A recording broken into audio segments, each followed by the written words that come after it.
नमस्कार, मैं हूं गौतम शास्त्री और आप देख रहे हैं मेरा एजुकेशन चैनल संस्कृत अड्डा और 12, जो कि करीबन मैं 15 दिन से आपके सामने प्रस्तुत कर रहा हूं व्याकरण शास्त्र। और व्याकरण शास्त्र से लेकर आप देख रहे होंगे कि जो व्याकरण शास्त्र की उत्पत्ति हुई है वहाँ से लेकर जो 3 महर्षियों के द्वारा जिन्होंने इस व्याकरण शास्त्र को संसार में परिवर्तित किया है या लाए हैं, उनका विवरण हमने देखा, उनके जन्म स्थल के बारे में हमने जानकारी ली और उससे पहले हमने माहेश्वरी सूत्रों के बारे में भी जानकारी ली। और उन माहेश्वरी सूत्रों के द्वारा पाणिनि ने एक पुस्तक लिखी, उसका नाम था अष्टाध्यायी। और अष्टाध्यायी पुस्तक में जितने श्लोकों का 3978 जो सूत्र है उन्होंने निर्माण किया, 14 सूत्रों से उन्होंने कितना निर्माण किया, 3978 सूत्रों से अष्टाध्यायी नामक एक बुक तैयार की। और उसके ऊपर भी 2 मुनियों ने और अपनी अपनी कृतियाँ लिखी। उसमें हम दूसरे मुनि की बात करते हैं, कात्यायन की। कात्यायन ने जो लिखी वो कात्यायन ने वार्तिक लिखी। वार्तिक का अर्थ क्या होता है? उपनियम। जितने भी जो अष्टाध्यायी में जितने भी क्लिष्ट जो सूत्र थे उनके ऊपर क्या लिखा उन्होंने? वार्तिक लिखी, उपनियम लिखे, जिसके अनुसार ही वो हमको समझ में आते हैं। उसके बाद में अगर कोई क्लिष्टता फिर रह गई थी तो महर्षि पतंजलि ने क्या किया कि उसके ऊपर व्याख्यान लिखा और वो क्या कहलाए? भाष्यकार कहलाए। हमने प्रत्याहारों का निर्माण करना सीख लिया, किस प्रकार से प्रत्याहार 42 या 44 प्रत्याहारों का निर्माण हुआ, उसके बारे में हमने चर्चा कर ली।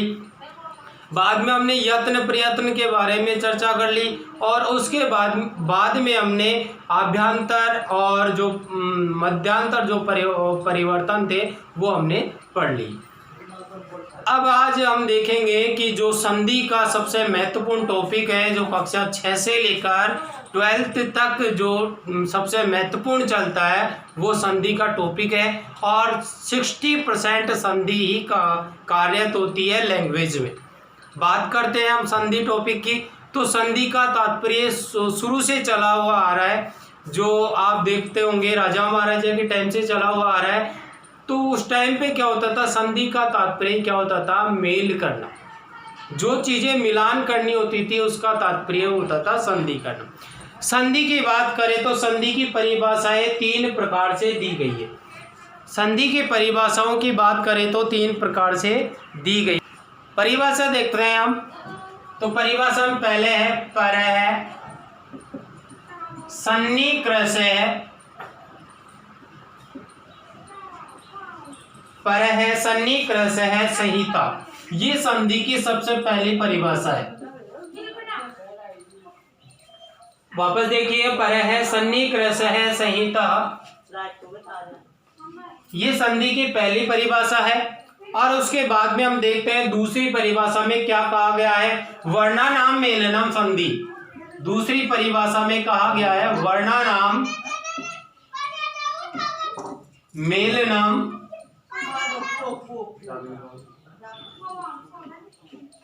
संधि। दूसरी परिभाषा में कहा गया है वर्णानाम मेलनम संधि।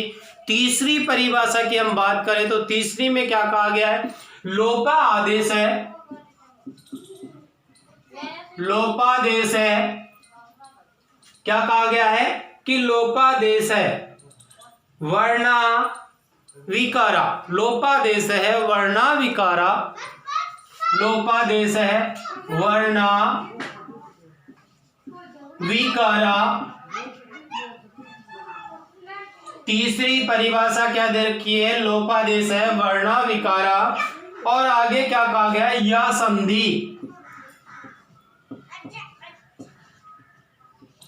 ध्यान देना कि 3 प्रकार की इसकी परिभाषा हमको प्राप्त होती है। पहला कहा गया परः सन्निकृष्य संहिता, दूसरा कहा गया वर्णानाम मेलनम संधि, तीसरे रूप में कहा गया लोपादेश वर्णा विकारा संधि। ये 3 प्रकार से हमें क्या प्राप्त होते हैं? इनकी परिभाषाएं प्राप्त होती है और 3 प्रकार से ही हमको ये देखने को मिलते हैं। बात करते हैं आगे। 3 प्रकार से हमने इनकी परिभाषाओं को जान लिया है। अब बात करते हैं इनका उपयोग किस किस प्रकार से किया जाता है। तो बात करते हैं किन संधियों का उपयोग करने के लिए संधि किस प्रकार से होती है। सामान्य रूप से संधि 3 प्रकार से होती है, वो हम बात करेंगे। इसमें बात करते हैं कहाँ कहाँ संधि का प्रयोग किया जा सकता है। तो निम्नलिखित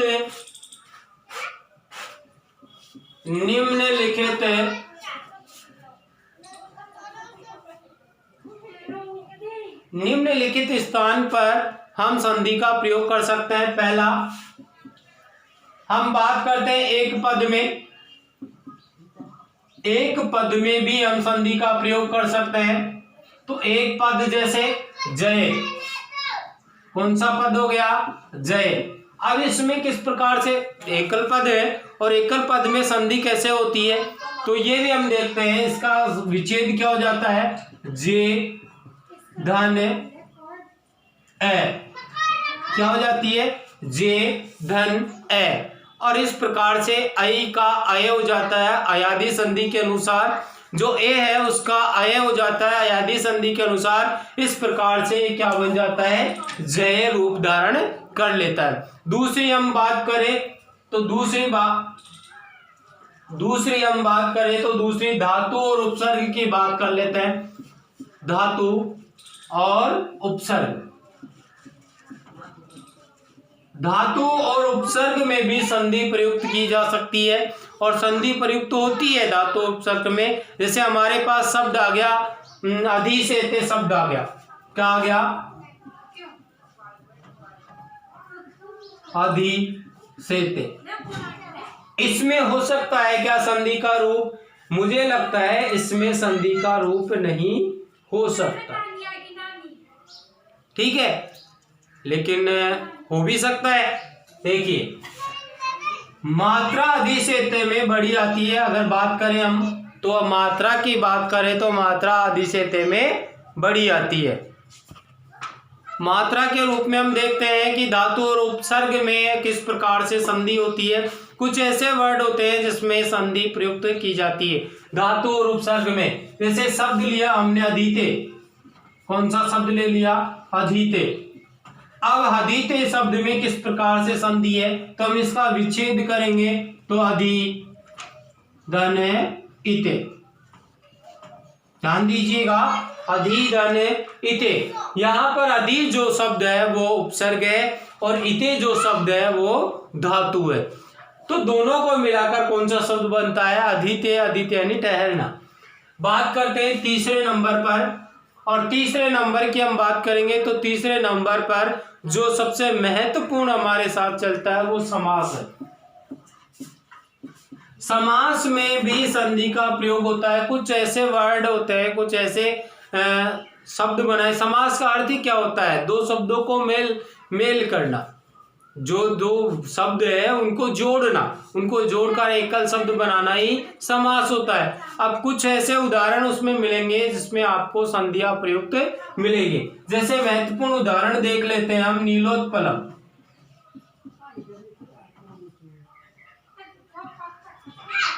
क्या देख लिया, नीलोत्पलम हमने शब्द देखा। और नीलोत्पलम शब्द में हम ध्यान देंगे तो इसमें कौन सी संधि प्रयुक्त, इसमें संधि प्रयुक्त हो रही है।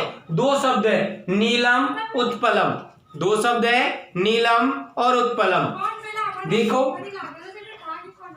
पहले हम लेते हैं नीलम और उसके बाद में क्या है, उत्पलम। कौन सा वर्ड लिया, उत्पलम। नीलम और उत्पलम की बात करते हैं। नीलम अलग हो गया, उत्पलम अलग हो गया, दोनों को मिलाकर क्या बनाया जाता है। लेकिन यहां पर क्या होगा, नीलम यानी मैं अनुसार में नहीं रहेगा, नील धन उत्पलम होगा। क्या होगा, नील धन उत्पलम। क्या हो जाएगा, नीलोत्पलम। यहाँ ए है और ए के बाद में क्या आ रहा है, ऊ, तो क्या हो जाता है, इनका ओ में शामिल हो जाता है। इसमें क्या आ रहा है, ई, और पीछे क्या आ रही है, ई, मिलकर क्या हो जाता है, ई। और इसकी बात करें क्या आ रहा है, ए, तो ए का क्या हो जाता है, ए। तो ये तीनों इस प्रकार से रूप चलते हैं, इनका तीनों इस प्रकार से किए जाते हैं। बात करते हैं हम आगे कि हमने पढ़ लिया कि किस प्रकार से निम्नलिखित रूप में संधि का प्रयोग होता है।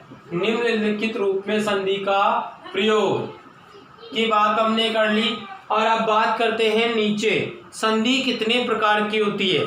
संधि कितने प्रकार की होती है, तो संधि सामान्य रूप अगर रूप में हम देखें वर्तमान समय की बात करें तो 3 प्रकार की होती है, लेकिन अगर व्याकरण शास्त्र की बात करें तो व्याकरण शास्त्र में 5 प्रकार की संधि दी गई है। देखो व्याकरण शास्त्र की हम बात करें, व्याकरण शास्त्र की हम बात करें तो व्याकरण शास्त्र में कितने प्रकार की दी गई है, 5 प्रकार की दी गई है। देखिए व्याकरण शास्त्र में 5 प्रकार की, पहली है अच, फिर है प्रकृति भाव, प्रकृति भाव, ध्यान देना, पहली है अच, फिर है प्रकृति भाव, तीसरे नंबर पर जो संधि दी गई है वो है व्यंजन। कौन सी संधि दी गई है, व्यंजन। बात कर लेते हैं व्यंजन संधि,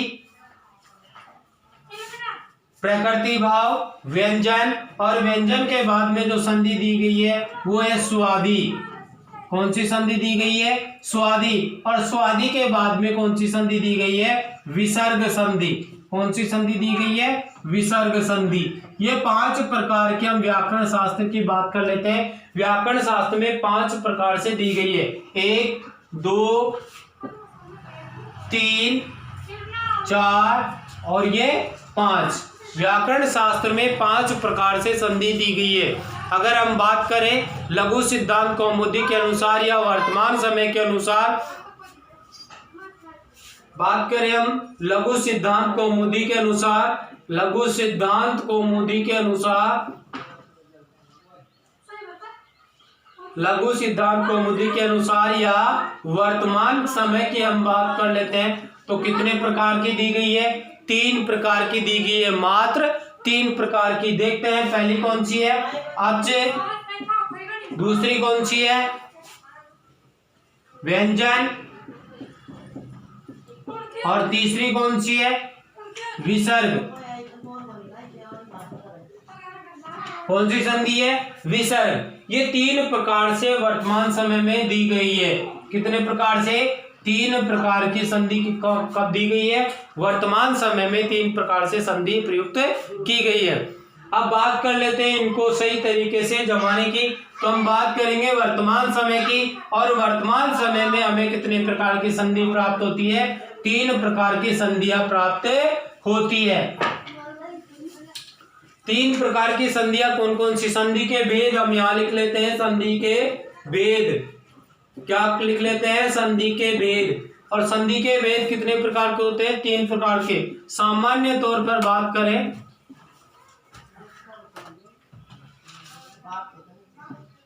सामान्य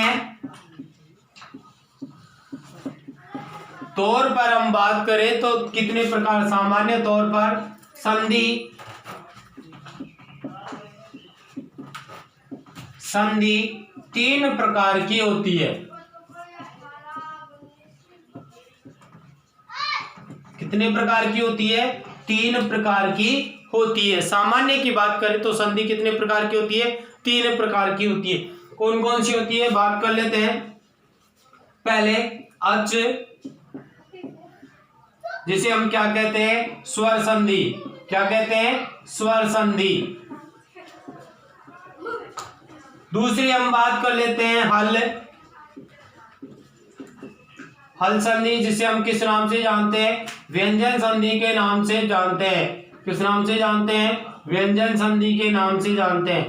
ध्यान देना, हिंदी में व्यंजन संधि के नाम से जानते हैं और संस्कृत में क्या बोला जाता है, हल संधि।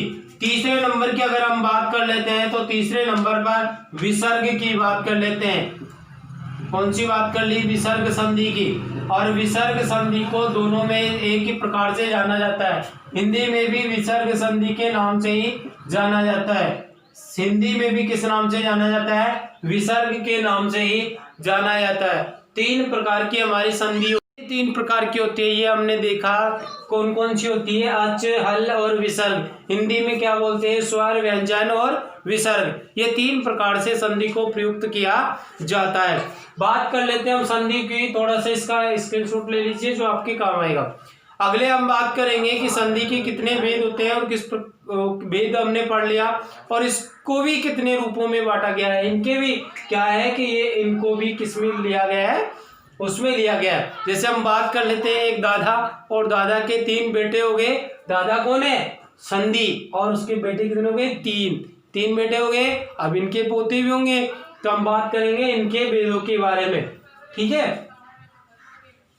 तो हम संधि जो आप सामान्य रूप से, संधि बहुत आसान होती है, अगर आपके पढ़ने में समझ में आ जाए तो सामान्य रूप से संधि बिल्कुल सरल टॉपिक होता है। लेकिन अगर समझ में नहीं आए तो संधि बहुत डिफिकल्ट टॉपिक होता है। संधि की बात करें, 3 प्रकार से हमने परिभाषाओं को इनका विवरण कर लिया। अब हम भेदों की बात कर लेते हैं, और भेद में सबसे पहले हम ले लेते हैं कि अच संधि की बात कर लेते हैं। सबसे पहले हम किसकी बात कर लेते हैं, अच संधि की बात कर लेते हैं। अच संधि की बात करें तो अच संधि क्या होती है, इसकी परिभाषा क्या है, देखते हैं। स्वर वर्णानाम स्वर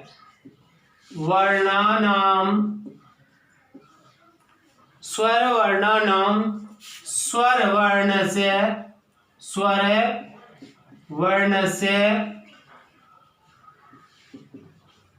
मेलनम, स्वर वर्ण से मेलनम अच संधि, या क्या बोल सकते हैं, स्वर संधि कथ्यते। ध्यान देना, स्वर वर्णानाम, स्वर वर्ण से मेलनम अच संधि या स्वर संधि कथ्यते, यानी स्वर वर्णों के मेल, स्वर वर्णों के साथ, स्वर वर्णानाम, स्वर वर्णों के साथ, स्वर वर्णों के मेल, सह यानी साथ, स्वर वर्णानाम सह स्वर वर्ण से मेलनम अच संधि कथ्यते। ध्यान दीजिएगा, अच संधि यानी स्वर के साथ स्वर का मेल ही होगा, स्वर के साथ व्यंजन का मेल नहीं होगा। अगर स्वर के साथ व्यंजन वर्ण का मेल होता है तो वो किस में प्रयुक्त हो जाती है, वो आपके उस संधि में प्रयुक्त हो जाती है। बात करते हैं उदाहरण की, हम पेश कर लेते हैं। उदाहरण में सबसे पहले हमने ले लिया महेंद्र की बात कर लेते हैं। जैसे हमारे पास शब्द है महाधन इंद्र, क्या है, महाधन।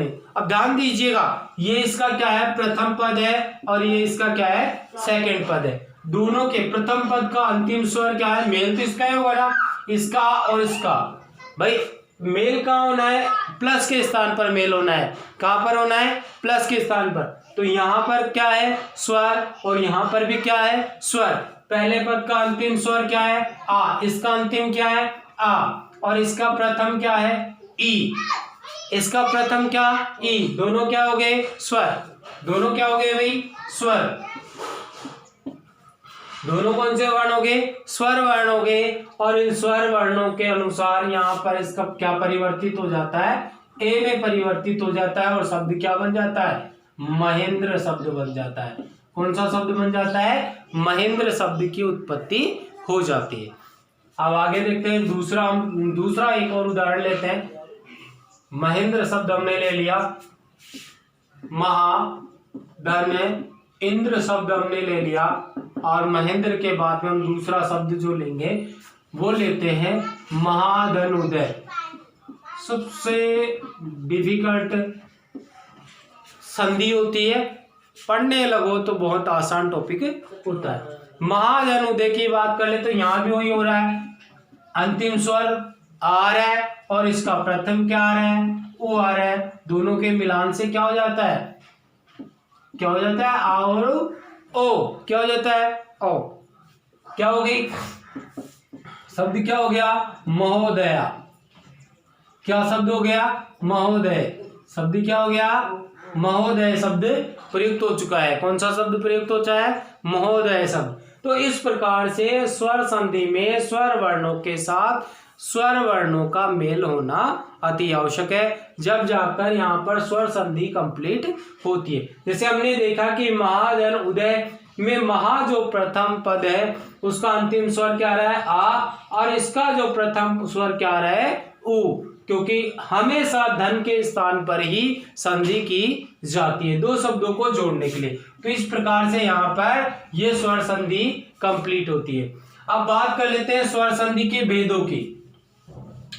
तो स्वर संधि के भेद, अच संधि के भेद की बात कर लेते हैं। अच संधि के भेद, अच संधि 8 प्रकार की मानी जाती है। अगर हम बात करें व्याकरण शास्त्र के अनुसार तो व्याकरण शास्त्र में संधि 8 प्रकार से मानी जाती है। व्याकरण शास्त्र में, किसमें? व्याकरण शास्त्र में संधि 8 प्रकार की मानी जाती है। संधि 8 प्रकार की होती है। कितने प्रकार की होती है? 8 प्रकार की होती है। बात कर लेते हैं कौन कौन सी होती है। पहले नंबर पर हम बात करते हैं जो दीर्घ संधि।